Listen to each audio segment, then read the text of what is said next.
Hello everyone, welcome back. I'm not even going to pretend I know what number session this is today. I know we're on day 4, so that's as good as it's going to get. Really excited to dive into this this panel discussion. I think it's going to hopefully provide us with lots of ideas and maybe challenge a lot of assumptions we might have about sort of living with less and things like that.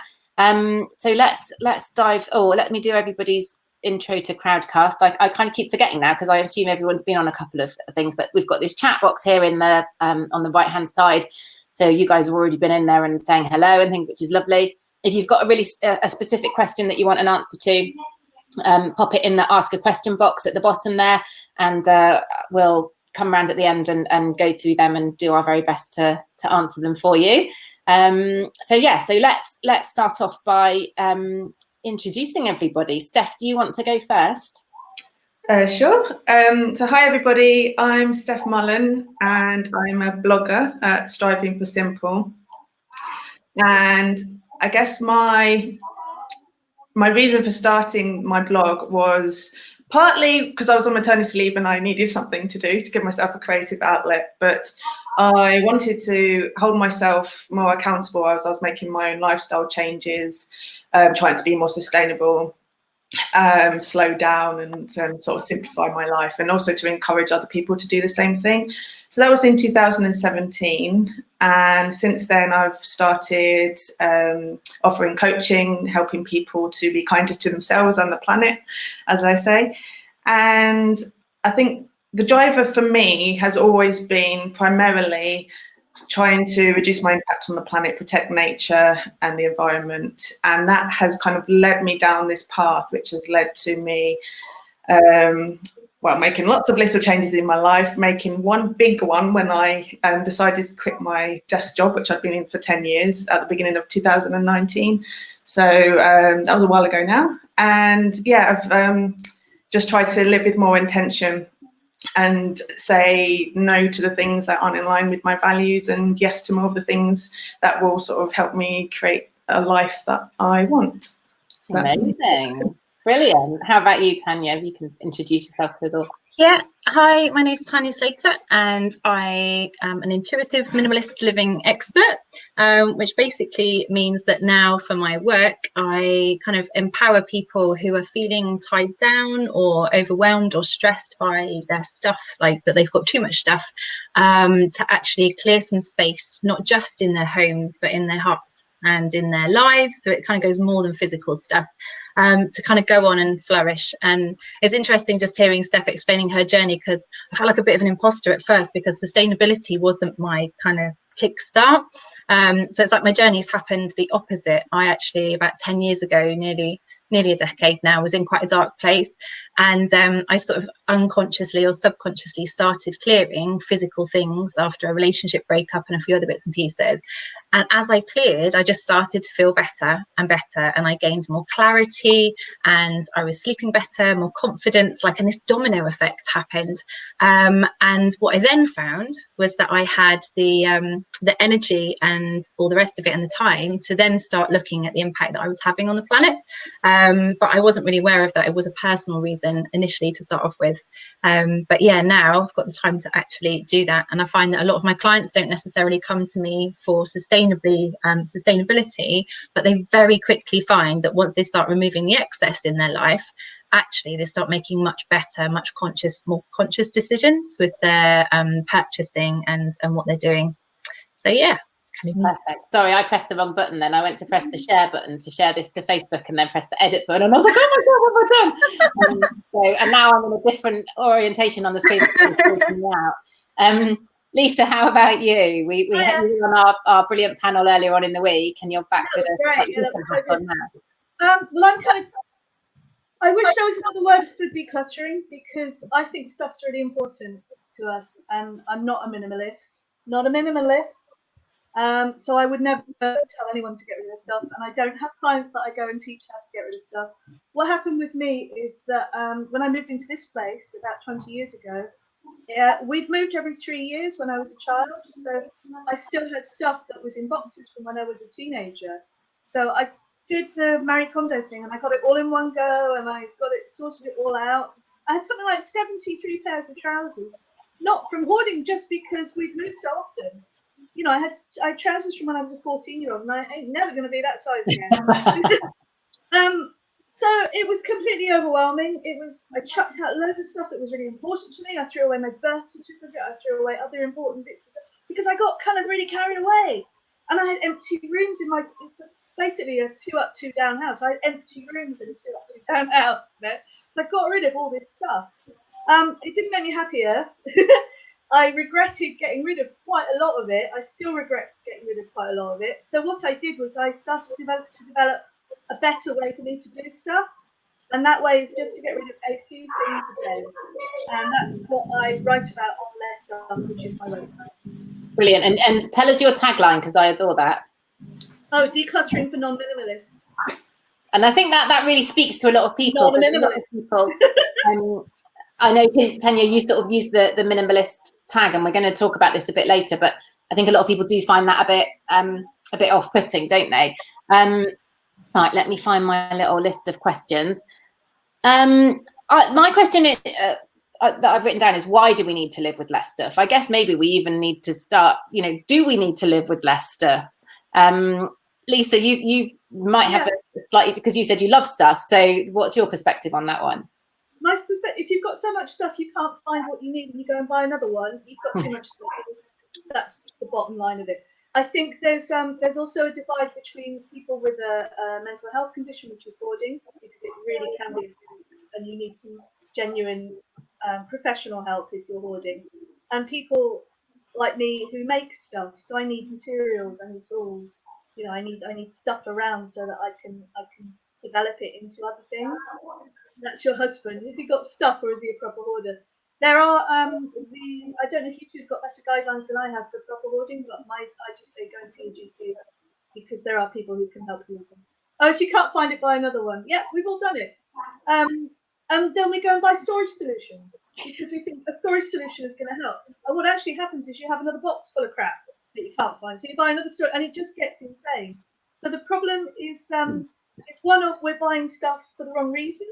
We don't have delayed gratification, which is what we were talking about in the sustainability talk we had earlier this week. We just think, oh, I need that, I want it. Or I'm in the supermarket, I've been a good grown up and I've bought all my shopping, so I'm going to go and buy a treat now. There's a little ceramic thingy that will look nice on my shelf. And when you get it home, it looks like rubbish, because it is rubbish. We're just so used to buying stuff to replace something else that we really don't need that. Yeah. So what I found is that I always have a decluttering box in the hallway, and it's little so that I can take it to a charity. I can carry it to a charity shop. At the moment, there's obviously a little stockpile of them, but they're all carryable. They're not going to stay stuck in a car because they're not too heavy.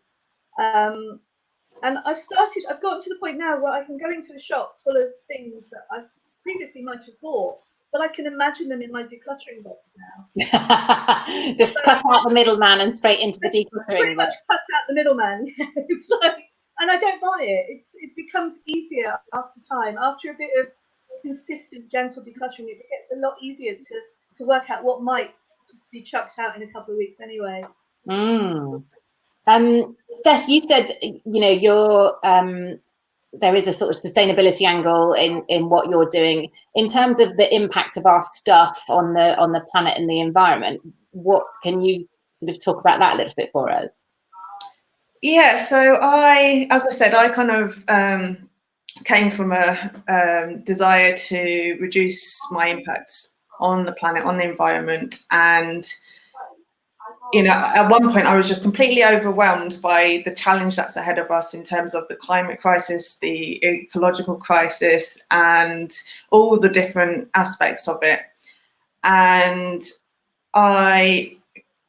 probably about just over 5 years ago, my anxiety levels were at an all-time high, and it was starting to affect my relationship with my husband. And I just felt like I wanted to run away and live in a hut in the woods and not think about it, because it was too stressful. And I kind of pressed pause, and I stopped, and I looked inwards, and I did a lot of mindset work, and sort of spent some time just figuring out what was most important to me and what could I I, as just me, what could I actually achieve and what difference could I actually make? And I just tried to think, how can I simplify this?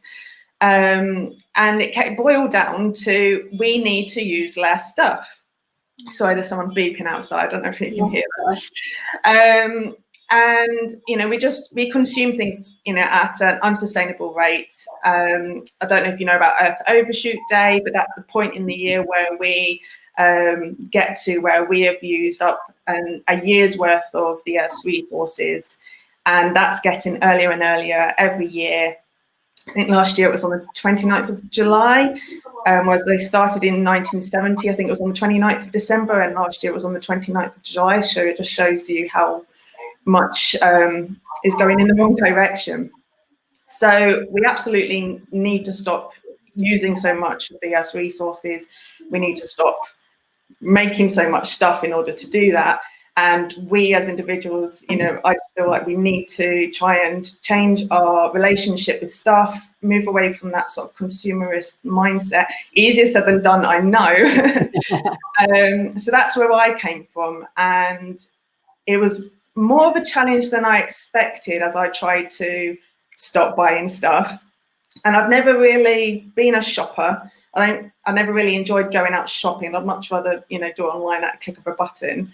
You know, if I was out in the shops and there was a sale on, I wouldn't go in. It's just not for me.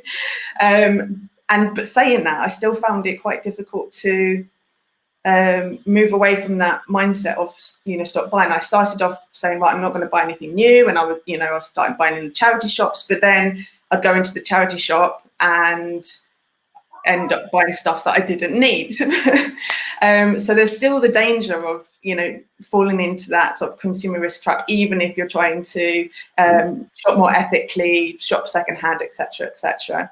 But there's lots of different things that we can do to change our relationship with stuff. And for me, I think I found that needs to come first before we start trying to declutter our homes. I think Tonia you saying you've done it from the other way round, but I don't consider myself a minimalist. I'd feel like a fraud calling myself a minimalist because my house is full of stuff because it's a work in progress in terms of decluttering it. But I felt like I wasn't ready to tackle that yet until I had got to the point where I knew I wasn't going to go out and replace it with more stuff.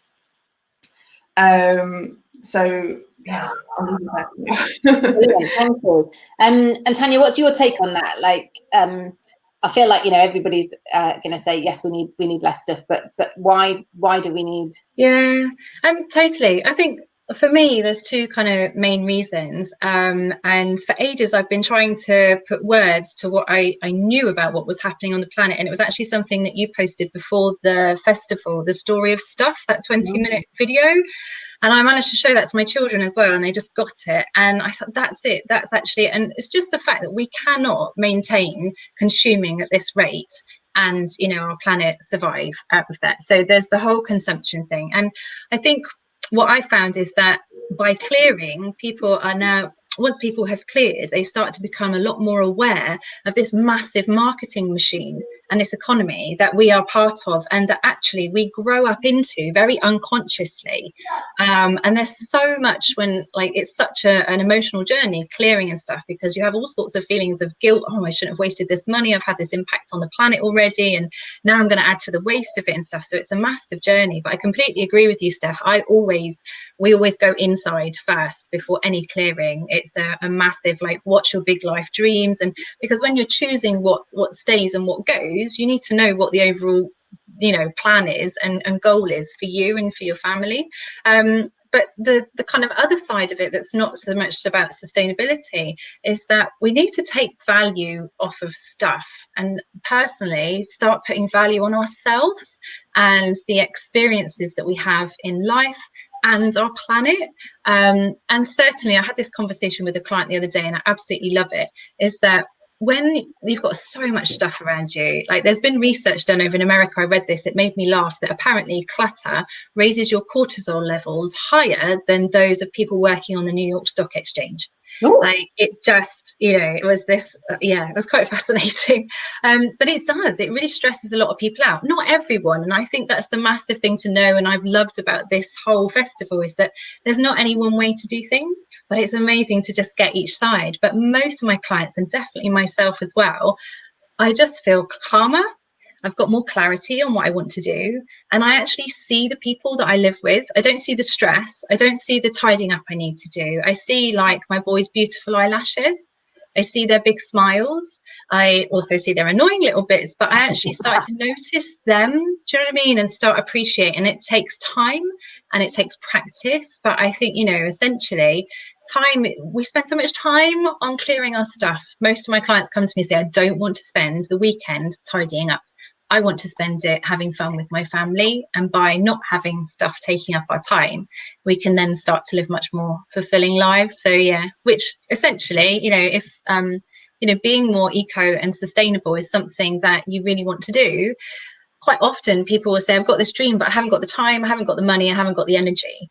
And by clearing those stuff, you can then find often all of those things and the creativity to then be able to go, oh, right, now I can do what I want to do, kind of thing. So there's just so many benefits for those that do feel like there's too much stuff in their life. There's so much to pick up on in what everybody said. But first of all, I just want to say, Lisa, your cat was being such a poser behind you. He was like, like this. He was like a proper model, and then he ruined it by turning around and woo. If I remove him, it'll take the whole thing down with him. So. No, it was brilliant. It was a really gorgeous backdrop. I do find it quite stressful. I'm not a tidy person at all. And my husband, I'm just looking around now, and but, even like my little study where I work, I notice, if I go in there and it's a mess, it will get to a mess, and at which point I just go, and then tidy it up, and it does feel so much calmer. But I do feel stressed by the stuff and the mess. But I feel even more stressed by the prospect of trying to sort it all out.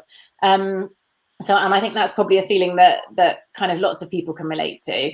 I'm sure it's one of the questions I came up to. But and the other thing that you were saying about, you go inside first and discover that kind of why, and that's one of the things that's come up again and again this week is reconnecting back with your values, back with your why, back with what you're wanting, the kind of life you're wanting to live, the kind of life you're wanting to achieve, and then actually thinking, well, does all this stuff fit in with that? Does this things I'm buying fit in with that? And so I think that's, there's something really, really powerful, and I think Steph said about having that sort of period of that pause, and maybe that's one of the things we're being given now is this period of pause, this period of reset, and maybe we can use a little bit of it to be a bit more intentional going forwards.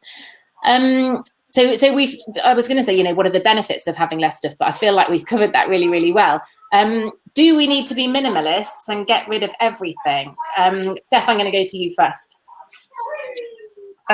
Your answer, no. I think as Lisa and Tonia have sort of demonstrated the two sort of sides of the coin, if you like, or different ends of the scale, and everyone's different. And I think the key is, coming back to your values, and and how does your stuff make you feel? If your stuff is making you feel stressed, then you need to do something about it. If you love your stuff, then it's fine. Even if you've got tons of it, if you love it and it brings value into your life, then that's fine. Not everyone has to go on this massive decluttering journey. I felt like I was quite happy with the level of stuff in the house until I had a kid. And then even though I tried to keep it to the bare minimum, I still I now feel like our house is just full of stuff that maybe I would like to get rid of, and I am currently going through the process of decluttering. I am trying the Marie Kondo. I know there's different views on Marie Kondo's method. I'm trying it because I've tried other things and they didn't work for me. But yeah, no, you definitely don't have to be a minimalist in that traditional view on the word. I think Tonia's probably going to talk about her view on what minimalism means, and I'm certainly I by trying to live more intentionally and living by my values, I definitely agree with a lot of the principles of minimalism. But I would never call myself a minimalist just because I know, you know, people automatically, or some people automatically think, oh, well, you must have like, you know, hardly any stuff in your house. I know it's not just about that, but that's definitely not me. And I'm definitely a untidy person. And I also have I would love to live in a tiny little house, maybe a boat, don't know, and have hardly any stuff. That would be my dream, but I've got a long journey ahead of me if that's going to happen. So. Yeah. And just picking up on that phrase, love your stuff as well, like that, I think our automatic assumption when we hear that is like, we love all the stuff, we love all the things, but actually loving the things that we have, keeping them in use, making best use of them, you know, actually valuing our stuff. That's really, really important as well, I think. So, Lisa, I know you sort of quite firmly reject the sort of minimalist thing, and you've already said you love stuff. So, yeah, presumably I can prejudge what you're going to say, but you might surprise me. Look, I'm going to agree as well. I think it's very easy to hold on to stuff because we feel guilty about it. So, for example, I like this little vase. I'm a ceramicist, so I like this little vase. But it could have quite easily been given to me by someone who I love, but I hate the vase. But I'd keep it, and every day I'd look at it and go, oh God, I really hate it, but I can't get rid of it because I love my auntie so-and-so. So that's not a healthy relationship to have with the stuff, is it? So if you've got stuff around you that makes you feel terrible. Another one I had was a pair of shoes I wore to an interview that was so bad I banged my head on the table. I'm never going to wear those shoes again. Someone else hasn't got the link with them that I have. But for me, those shoes are dead to me. And I'm never ever going to put them on again because I had such a bad time with them. And I think it's not until you start sort of noticing how you feel about your stuff that you can make decisions about it. But if I was, say, starting on a decluttering journey, I would start by getting rid of the rubbish, because we all keep detritus in a kitchen drawer. Maybe you don't, but most people keep detritus in the kitchen drawer. That's completely useless. Charges that are 20 years obsolete, you know, blunt things and things that are tangled up into a mess. Get rid of crap first. Get rid of the total rubbish first, because then that will give you more space to start to think about how.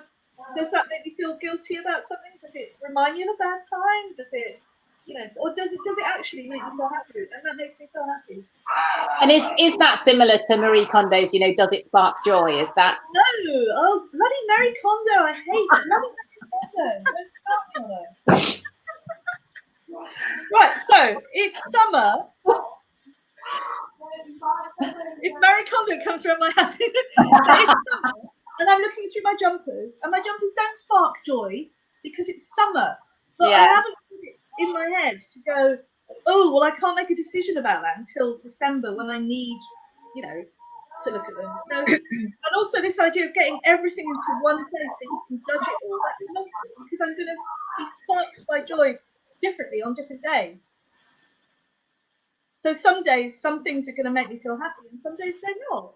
So sparking joy is a big generic. Oh, nonsense. Can't stand bloody Marie Kondo. This seems to be a bit more like end of the round. It's like I see her like a crash diet. So you get rid of all your stuff. Of course, crash diets work. If I don't eat for a week, I'm going to be a size 10, you know, pretty quickly. But that is not sustainable. There is no way you can sustain that. Marie Kondo your life away. You're just going to be going and buying it back in 5 minutes. It doesn't work. It doesn't stick. Tonia, follow that one. Yeah, I haven't really taken any interest in Marie Kondo. I kind of tend to ask myself, and I encourage other people to ask themselves, not really what sparks joy, but do I need this stuff? And it always sparks an interesting conversation, because you know, it's human instinct to survive. So as a species, what we need is very minimal to survive, you know, shelter, water, food. But this is, yeah, I love having conversations like this, because everything that both of you have kind of described and how you look at things now, I don't see myself as any different. I think it's more about what people's misconceptions of the word minimalism. And yeah, I'd love to kind of just share a bit on that. There is a massive misconception. And I think the first thing to think is that with everything in life, you can always take it to the extreme. People do that with religion. People do that like in so many things. If you go on Google, there'll always be an extreme version of, you know, this thing. And really what minimalism is just anyone who identifies as a minimalist personally is someone who puts more value on themselves than things. And also, like, anyone that I've spoken to who does identify as a minimalist, they haven't got rid of everything in their home at all. That is the extreme. You know, I certainly haven't got rid of everything in my home. I homeschool my 2 kids, so it's just not happening. And I like stuff as well, but it's really making decisions on what you need to live a fulfilling life over getting everything that you want, and, you know, being more conscious about this. So not just buying what you want because of this marketing machine. So the 2 massive industries that convince you need things like that. The fashion industry, somebody up there every 6 months says the fashions have changed, you need to update and all the rest of it, and we grow into this. Well, yeah. And also the culinary industry, you know, you need this gadget, it's going to make life more simple, you need this gadget, and these things just do one thing, rather than a knife that does 1,000,001 things, and you don't need, you know, cutters and slicers and all of this stuff. So yeah, it's just, I think being a minimalist is more about a set of values and what you consider. And I believe that anybody who values the simplicity and wants to live a more simple life, I suppose in its most simple form, is that you're interested in having the minimal amount of what you need to live a fulfilling life. So it's like beauty, you know, is something that the human condition needs. And so I could happily walk into someone's house, they'd call me a minimalist, and it could be full of bright colors, there could be art on the wall and sculptures and everything. They could still be a minimalist if all of those things are really important, are most important to them, but they've simplified everything else. They've just decided to get rid of the excess that they don't need. It's kind of removing the excess so that you can see, you know, what is actually important to you. And I think that's why a lot of people feel overwhelmed and tied down and exhausted and all the rest of it, because there's just, I call it noise. There's too much noise and you can't hear it for all of this stuff. And it can be digital stuff as well. Like I got really curious over my last decade, and I started and cleared all the physical clutter. I went, wow, this is amazing. And I couldn't believe how much better I felt for doing such a simple act as going, yeah, no, that makes a cut, that doesn't.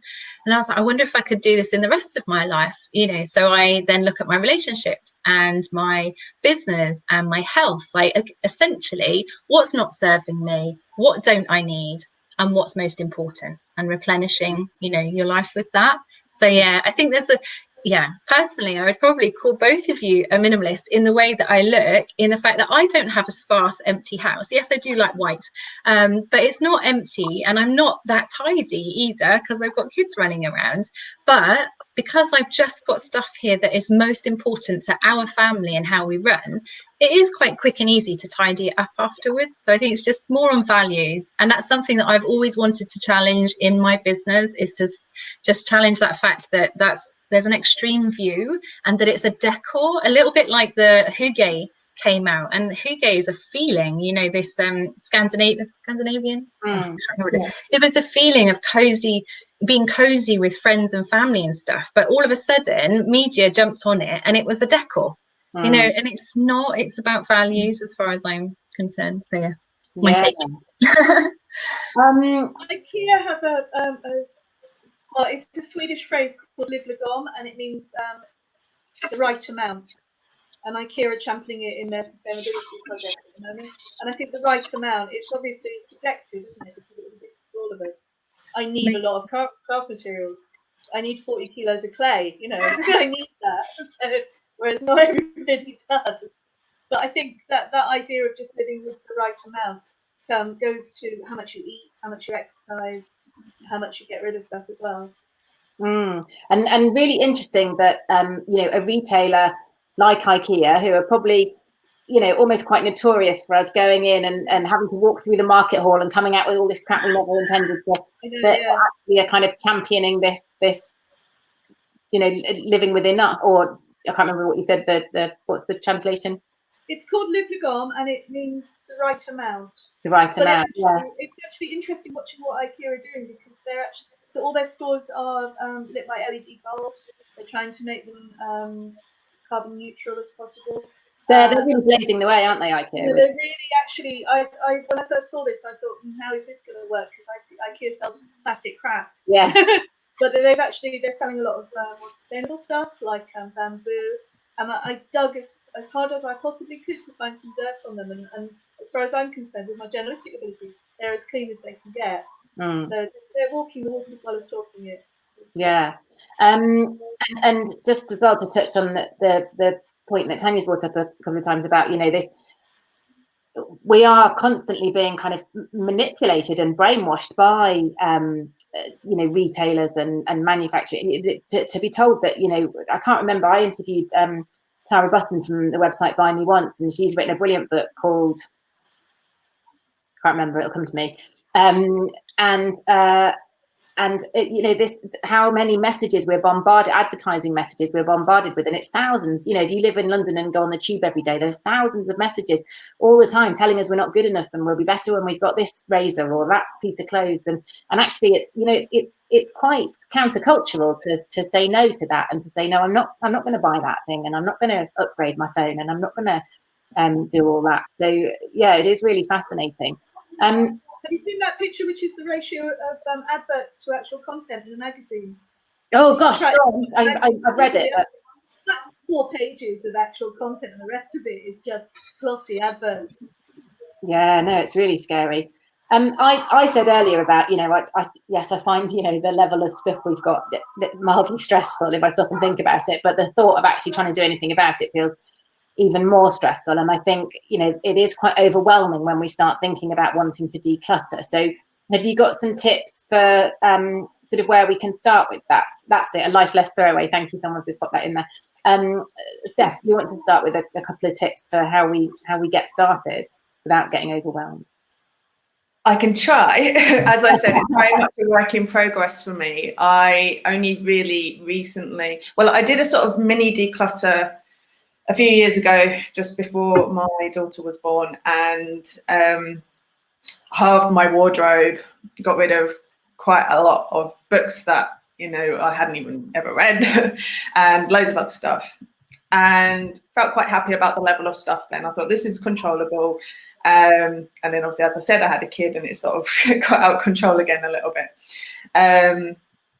So I just sort of this year started to try again. Like I said, I'm having a go at the Marie Kondo method, sort of, not like to the letter, because there's some things that she says that I don't agree with. But and because I'd already done my clothes fairly, in the last few years, I haven't actually ended up getting rid of that much stuff, because I've not been really buying much new stuff to replace what I'd already got rid of. I kind of felt disappointed that I didn't have much stuff to get rid of. It was like, oh, that wasn't really worthwhile. But actually, I was like, actually, that's a good thing, because it means that I'm happy with the stuff that I've got. And so and then I did because she does it, splits it into categories. So you do your clothes, and then you do books, and mine's gone blank now on the order of the things. But so I did clothes and I did books, and then COVID happened, and I kind of lost the motivation to carry on, because my focus is on other things. So my decluttering project at the moment is kind of on hold, and I am struggling to get the motivation to get back on it. So I would love to suggestions on that, really. I think the only thing that I can kind of put in on that is you've got to listen to your energy at the time, and there's no point trying to have a go at doing it, especially if you're doing, in the sort of Marie Kondo style way, I'm going to tackle this category, or I'm going to do this room. It might be slightly different if you were doing I'm going to have a box and I'm going to put one thing in it every day. That's maybe more easy to manage. But if you're wanting to do a big project and try and blitz it, you need to, you can't say, I'm going to do it this week.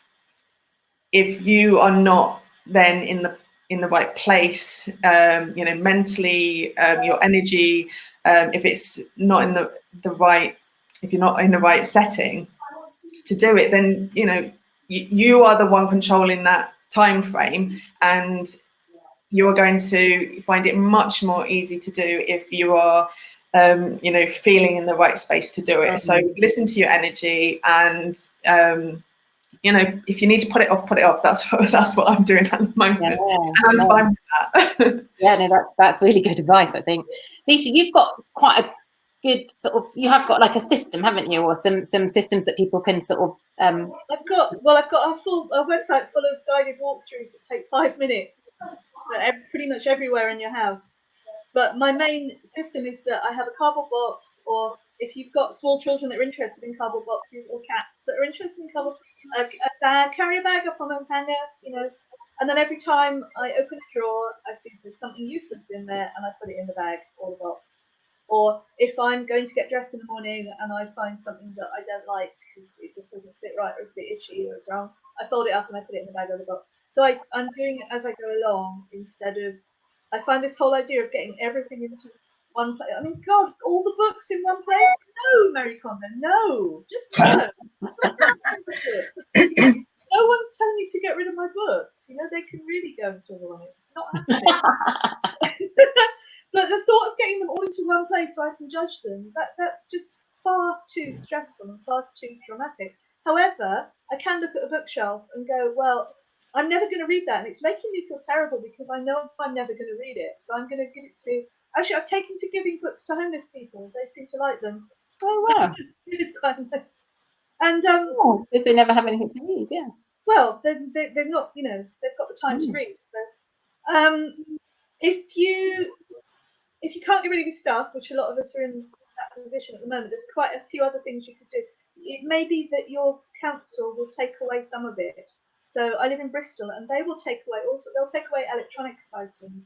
They'll take away small bags of clothes that are then recycled or reused. So it's worth looking at your council website to see what can.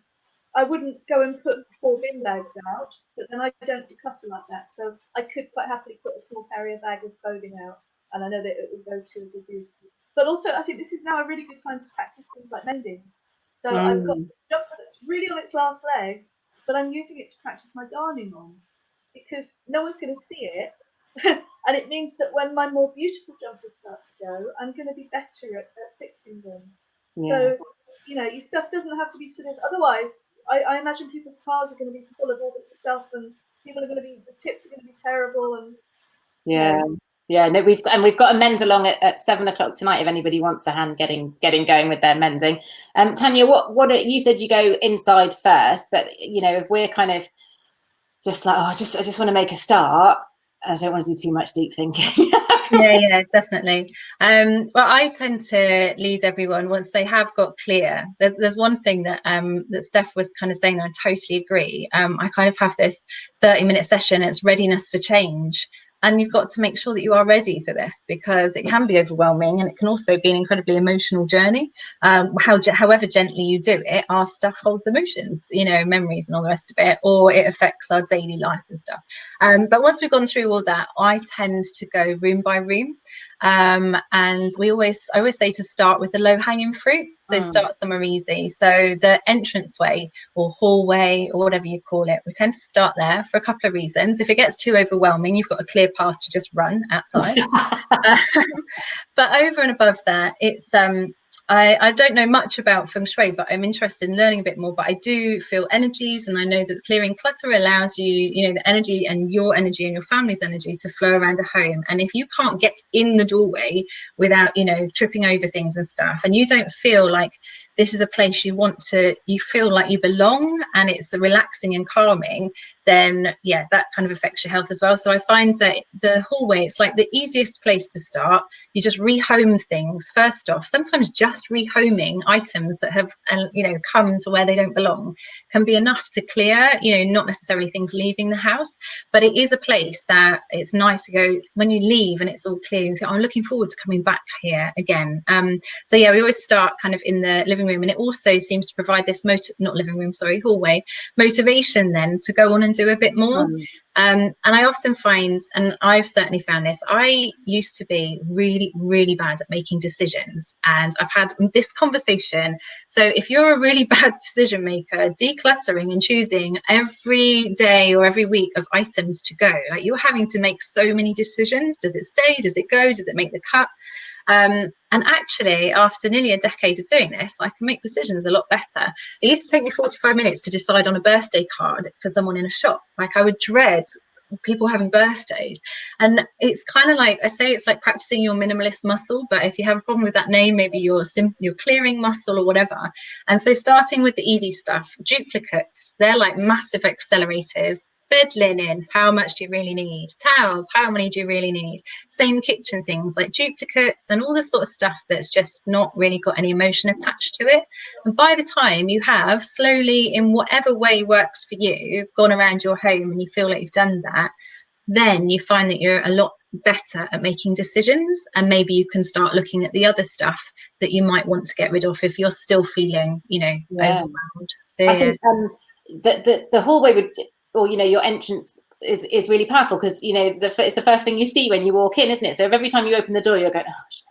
Or instead that you open the we use the back door and walk straight into the kitchen. So we come into brilliant. And one of the things that I don't know if I just use this as an excuse or if it is a genuine, I hate stuff going to landfill. So I think sometimes stuff just sits there because I don't want it to go to landfill, and I don't know, and I know that it hasn't got anywhere else to go and it has to go to landfill. So the easiest thing, once if we've gone to the stress and the time and whatever of decluttering, to we then want it out of our house, don't we? We want it gone. So the easiest thing is to take it to the tip, or take it and dump it all outside a charity shop. Nikki did a fabulous talk for us in the open mic session yesterday about how the fact that we actually need to be much more thoughtful about what we take to the charity shop, because it's not just a place to dump all the crap that we don't want. So what can we do with the stuff that we no longer want or need, that other than landfill or charity shops? Are there other places that how can we sort of help ourselves feel better about what we're getting rid of? Lisa, I don't know if you want to go first on that. You're typing something. Yeah, sure. I'm just Sheena just asked how to stop. Well, we're going to do that. That's the next question. I've got a nice big list, so I'll post it up afterwards. So brilliant. For a start, once you stop buying so much rubbish, you will stop chucking away so much rubbish. So it's not rocket science. So I think even though we think things are useless, other people might not think they're useless. So it's worth asking on Facebook groups, Freecore, Recycle, there's all those. If you do put stuff out for your recycling, they've got a duty of care to try and recycle it, rather than it's unlikely to get landfilled. It's more likely to be reused. Okay. I know in Bristol we've got a big reuse scheme. So we're really lucky in Bristol. Yeah. So, and they're even talking about building a stairs library in Avonmeads now. So you could go and buy another hose for your vacuum cleaner. Oh, brilliant! Really, really good idea. What else have I got? So will someone else want it? So bed linen, cats and dogs homes love towels. They really need them. They can't get enough of them. They don't like duvets, but they like towels. Oh, okay. I know. I see on Facebook all the time people are making masks or scrubs, sheets, duvet covers, perfect for that kind of thing. You've just got to think a little less. Maybe the thing that you're getting rid of is not going to be that thing eventually. Maybe you'll give it to someone who will do something else with it. Yeah, I love it. And I think the other thing is there's a barrier in that if we've spent a lot of money on something, we don't want to just give it away. But it's devalued. You've spent the money. I think that's quite a difficult thing. You just have to say, well, the money's gone. So it's better to be with someone else now who will do something with it than to be sitting in my house reminding me that I've made a bad decision about it. So. Yeah, definitely. Tanya, do you help advise clients as to what to do with it? It's interesting actually, because this has recently come up in my mastermind that we're halfway through, that people started at the beginning of lockdown. So there's 10 people across the UK that have got their like clearing HQ filling up with lots and lots of stuff. So we've had some conversations going on, but really they haven't stretched outside of what Lisa kind of mentioned there about so many great different groups and things. But I read a story a while ago, and it got me into thinking about, Lisa, you're quite right. There's that thing about you spent loads of money on it and stuff. And this whole thing is really emotional. And what I find, I know you were looking, and I think you've done a session already today about carbon offsetting this. And I kind of think about emotional offsetting. So if you've got some guilt around the damage that you've already done to the planet by consuming all of this stuff and the money that you've spent, and then thinking about it going to waste and landfill, the kind of emotional offsetting is like to really think about, is there something that you really feel strongly about? Possibly I've found people that have got a lot of corporate wear and they're not in that job anymore. So actually, rather than a charity shop, finding a women's refuge where they might have left home with not many clothes, they might want to get back on their feet. And the story that I read, gives me goosebumps now, was about the lady kind of realised, well, do you know what? These clothes, they did cost me lots of money. And the reason I spent lots of money on them is because I wanted to feel confident in the workplace. And perhaps I could give that gift of confidence to other people. So it's just, I think, I still on a practical level, I don't know how practical that is, but just kind of, thinking about that emotional offsetting and taking it to meaningful places that mean something to you, because that will help you then as well in the whole clearing process as well. That's a lovely way of looking at it. And there are schemes, I can't remember any of them off the top of my head, where you can donate. There's men's suits, and they do it for homeless men going for interviews, and there's another scheme for women's refuges and things amazing. like that. So there are actually I don't know if they're nationwide schemes, but I have heard of there are some, and that's part of what they do, and they'll also give them interview training and all those sorts of things to get them set up to go and have job interviews. Steph, how about you? What do you do with your stuff when you've decluttered? Yeah, like you've already mentioned, the whole sort of issue with donating to charity shops at the moment is that's often the go-to for people, and it was for me for a long time. The first time I did the decluttering, or went to the charity shop, and I felt good about it. But in the more recent years, I've realised that it's not necessarily the best option. They're often inundated, and what happens to the stuff that they can't sell, it often ends up being shipped overseas and things like that. So I don't donate to the charity shop as much as I used to, but again, Lisa's already mentioned a load of really great resources. I don't know if you mentioned the Olio app, but that's another one. And you could try and sell things. Sorry, Jen, I missed that. The Olio started off for food and for passing on items of food. Yeah, but you can use it for other stuff. Sort of surveyed their users. They found that people were, the biggest thing they wanted after food was to be able to share all these other things as well. So you can use that. I'll pop that in the search bar as well for people. Yeah, and obviously you can go on to sell things, but one thing that I cover with people I work with are is that kind of relationship we have with money and what value we put on stuff. And again, coming back to our values and what do we want, what world do we want to see, and what can we do to affect change and have an impact on other people's mindsets as well as our own. So and pass it forward and all that. So for instance, I tried to sell my wedding dress again and again and again. And I still haven't managed to sell it. Which to me was like, because I actually really wanted to buy a secondhand wedding dress when we got married, and I just couldn't find something that was right. And I ended up buying a new one, or my mum did. And I really want to see it being used again as a wedding dress. And I tried to sell it again and again, and it just, no one, seemed to want it, even though it's a gorgeous wedding dress. But so then I was considering my options. Do I I've kind of got to the point where, okay, I'm not wanting any money for it now. I just want it to be used again. It's hanging up on my wall doing nothing. So I'm considering my options. Donating it to a charity shop would be the easiest one, but it's probably not the best option. given it away for free to someone who wants to wear it for their wedding. And then there's also, I've discovered a couple of charities who take wedding dresses and turn them into burial gowns for babies and children, which is trying to bring the mood down.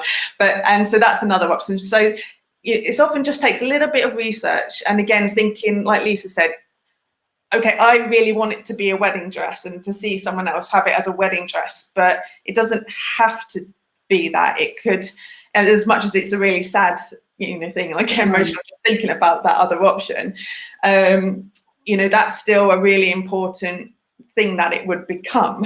Yeah. So, yeah, it's just, I guess, thinking about things in a slightly different way, repurposing things. Lisa's got a hand up, so I'll stop. Okay, go. Charity shops are going to be rammed after this. So yeah. Stop that. I think now is a good time to start some patchwork. Yes, I've been seeing your things on Facebook, and I'm like, I really need to have a go at that. If you've got something big, you could learn how to sew on it. You could cut a pattern from an old sheet or a skirt that's too big and try and make it into something else. You're not failing if you get it wrong. You're just trying to learn something new. So don't be scared of messing something up that you don't want in the first place anyway. Yes. Yeah, I'm not doing that with my wedding dress. No. You know what? You could, because if you're happy for someone else to do that, it might be a way for you to keep a bit of it, but also to make something useful out of it. So it might be and just we're running out of. I've been really rubbish at timekeeping today. We're running out of time, but that really important question about once we've decluttered, how do we stop recluttering? Maybe if each of you can just share sort of one tip or two on that. Tanya, what's your tip for people? Yeah, I would definitely say that's always why I would start with your why, because if you are connected to your goals, you can keep writing them down. The power of writing your goals daily just keeps you in contact. So, if you really are connected to that, when you are out in the shops, do I need this? You're asking yourself that question, do I need it because I know what my goals in life are? But the other kind of side of it, a practical sort of side, I would say, is once you've cleared, like I do it room by room for a reason, is that we always look at the purpose of the room and then really enjoy setting up these rooms that support the purpose. Like if it's your master bedroom, it's a place to retreat to. I've recently done mine because mine was always bottom of the pile. 7 or 8 years I've been here and it's only just been decorated. And I've created this room that I just don't want to leave. And by hell or high water, there is no crap coming back in this room because I'm protective of it, And if you can do that in every room, whether it's with family or you're on your own, look at what that is. If it's for creating in the kitchen, you want space to be able to create and stuff. So I think having fun with decor, reimagining, designing, putting furniture so it's set up right and everything. And when your family starts to use the rooms in the way they're designed for, you do start to get very protective. And then that's the whole other thing about, boundaries. You sort of start to set boundaries in your home and then as well outside with your purchasing decisions. So it can be quite powerful. Yeah. Lisa, how about you? How do you stop recluttering? I've got a whole big checklist, depending on the severity. So I have a tendency of recluttering because I feel like I deserve a treat. Yeah. And then I'll go, it's from a charity shop, it doesn't count. And of course it counts. It's still rubbish coming into my house. So the way I deal with it now, because I really like shopping, I get a lot of pleasure out of it. And I don't see why I should stop shopping because I enjoy it. I have a budget. So I have 10 quid a month will go on something that I want, which means that I tend not to spend that at the beginning of the month in case something nicer comes along at the end of the month. And occasionally I don't spend it, so the next month I've got £20. Yeah. So the last thing I bought was a nice rug for the hallway, which it's kind of delaying the gratification, but it stops me from kind of going, oh, I just fancy a little treat, which is how stuff was just mounting up and getting a bit out of control. But I have got a massive great checklist, which I'll post up on. Yeah, brilliant. Pop all the links in the thing. That's fab. I've also got I've got printables for if you are decluttering stuff. I've got printables to help you to remind yourself what is in the boxes. What's in the box? Isn't there there's a game, isn't there? What's in the bag, I think. Yeah, what's in the bag? There's nothing worse than having your decluttering hanging around and then you're just going to go back in and go, I want that, I want that, I want that. And maybe you do still want it and that's okay. But if you want to limit that risk, I've got some principles to help you do that. Brilliant. Perfect. Steph, how do you stop yourself recluttering? Well, again, I'm very much a work in progress in my decluttering physical stuff from my house, because I started on decluttering the non-physical stuff from my life. And I think that's the key. I'd say you need to have that time to press pause, go inwards and decide what's most important to you, figure out what your big why is, and then you can go from there. But at the same time, I would say don't let that stop you. If again, everyone's different, but if you're feeling, stressed by clutter in your house, don't let that process of shifting your mindset stop you from getting started on packing the physical stuff, because that mindset journey is a journey, and it might never have an end. So you can't, again, it's sort of you need to let go of this sort of idea of aiming for perfection, because that you're never going to reach that. So don't let that hold you back. You need to absolutely start, press pause, figure out what is important with you, what do you want your life to look like, both in terms of what you want your house to look like, but also what job do you want to be doing, who, when you imagine your dream life, who are you with, and what are you doing, and go from there. But yeah, don't let it stop you getting started. And I think to stop yourself recluttering your house, you need to come back to your relationship with shopping. And like I said before, I've never really enjoyed shopping, but despite that, I still was definitely influenced by marketing, advertising, and such. And one of the things that we need to do is try to avoid advertising as much as possible. And there's different things that you can do. Stop buying magazines. I think Lisa talked about that ratio. Just don't buy them. They are basically designed to sell you things. Anything that's got adverts in it, just question whether do you really need that? Is it just designed to sell you something, or does it actually bring value into your life? If it doesn't bring any real value into your life, then just don't buy it, don't watch it, don't look at it. I mean, we when we're watching TV, if it happens to be a channel with adverts on, we always mute them, or if you can pause it these days and forward through them, then do that. We just don't we don't want adverts on. Mobile apps and games, often with the free version, you'll have adverts. I think a lot of people like me have a sort of inbuilt ad blocker. But if you think you're being affected by it, then consider installing an ad blocker on your extension. So for me, I think avoiding the marketing machine as much as possible. Yeah. Lisa put a great link higher up the chat for something that blocks ads on Facebook. Lisa, do you have to then view Facebook through that link, or is it just something that? No, it's a browser extension, so it doesn't work on your phone unless you use your phone through Crowdcast or whatever. But it just sits on your browser, and you can fine tune it, so you can pretty much have a blank slate of Facebook. I don't have adverts. Yeah, and the other thing that Tara said in her book was, we can do Facebook, do ad blockers and all that sort of thing, but there is an awful lot of this marketing that we're seeing when we're out and about as well. But rather than try and ignore it, to actually consciously see it and acknowledge it and then reject it, and to kind of say, oh yeah, I see your pink razor, and I don't want a pink razor, and I'm quite happy, so rather than to just sort of try and ignore it when it's working, it is so manipulative and subliminal.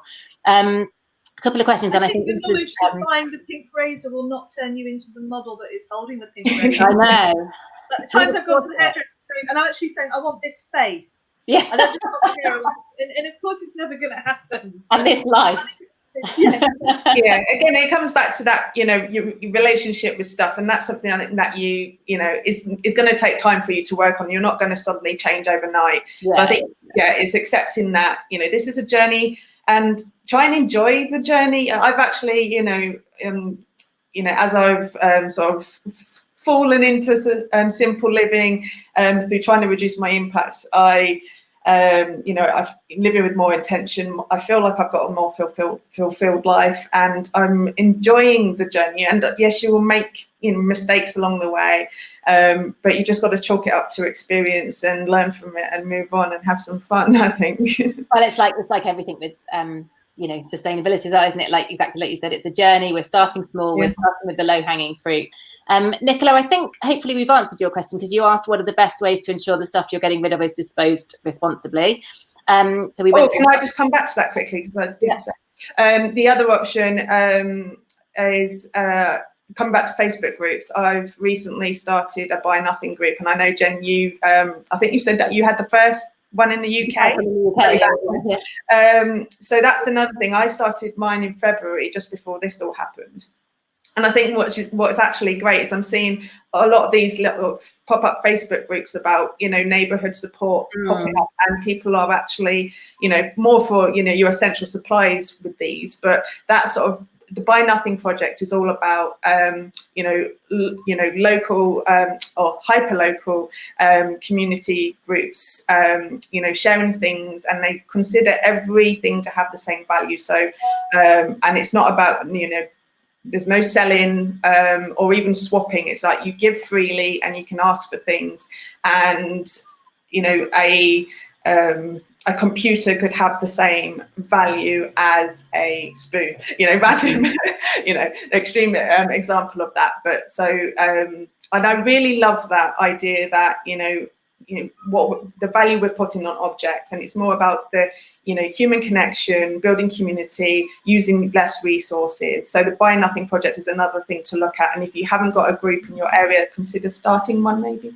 Yeah, there's they started in the States, and so if you Google Buy Nothing or Ecosia Buy Nothing project, you'll find it, and they've got quite a process for you to follow if you do want to start up your own group and things. It's really useful. And the other question, which Lisa's put a suggestion in the box for, was any suggestions for sort of small electronic items like headphones or cables. The council doesn't take them.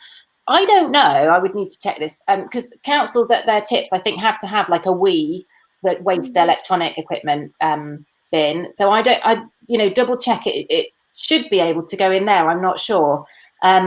Kat Fletcher, who co-founded Freegull and is very active with that, she does this amazing tech take back thing, and she I think they did one in Brighton, and they've also done it in the City of London, within the sort of square mile, and got everyone, because everyone's got the chargers that in their drawer, like you said, that don't work anymore, and the headphones and the phone that is from 3 phones ago or whatever, and she just got gets everybody to come and sort of dump all their stuff with her. And then she said she's literally got a shipping container full of all this stuff while she's trying to work out what to do, and she literally is going to use, so they're going to take the keys off the keyboard and use them for, maybe melt down the plastic and use that for something, harvest all the precious metals. So, all this stuff does have a value if someone can be asked to do it. So, definitely seeing if there are, and if there's things that are still working, like headphones and stuff, then it might be that there are refuges or places like that people want to take them. But if you also look on recyclenow.com, you should be able to put your postcode in, and that will tell you what you can and can't recycle, including some of these more unusual items in your local area. So we've gone slightly over time. Thank you, guys. Another really, really thought-provoking one. And on the surface, it's like with so much of this stuff, it looks like stuff. We're just talking about stuff. Actually, all the time, it's coming back to values. It's coming back to the type of world we want to live in, the type of house we want to live in, all that, the type of environments we want to have around us. So it's absolutely fascinating stuff. I've just stopped Cat. Let's just do a quick go round so you can let everyone know where to find you on social media. Tanya, where can we come and find you? Yeah, I've got most of my stuff is on Facebook, so it's at the Minimalist Life Coach, and you can also search hashtag 365 days of minimalism, which I'm on day 130, which is like daily tips, advice, and inspiration. So that's been quite a feat. And I'm also over on LinkedIn, and the website is the Minimalist Life Coach as well. Brilliant, thank you. Lisa, how about you? I'm just popping it in the thingy. I'm Less Stuff, Less Waste on Facebook. I'm lessstuff.co.uk on the internet. I've got loads of walkthroughs and free resources on the website, including a calendar that will help you get rid of just one thing a day. So if you want to do the stone gentle, then that's what I suggest. Perfect. And Steph, how about you? So the blog is strivingforsimple.co.uk. You can find me on Facebook and Instagram. I think on Instagram it's at striving_simple_.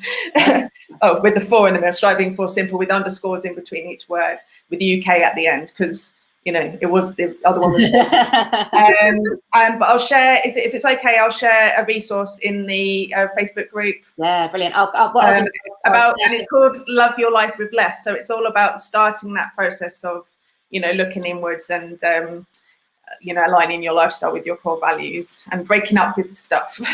Perfect. So I'll share this link for the replay in the group. And if you guys want to come and jump on and share all your resources and your links and stuff, that's awesome. So thank you guys for joining us. We are back at 6 with something. I'm not sure. I just know I've got to make sure in between that time. Mendon's at 7, I think. I'm not sure what. Really looking forward to that. But yeah, we can check the schedule and I'll hopefully see some of you a bit later. Thanks ever so much, guys.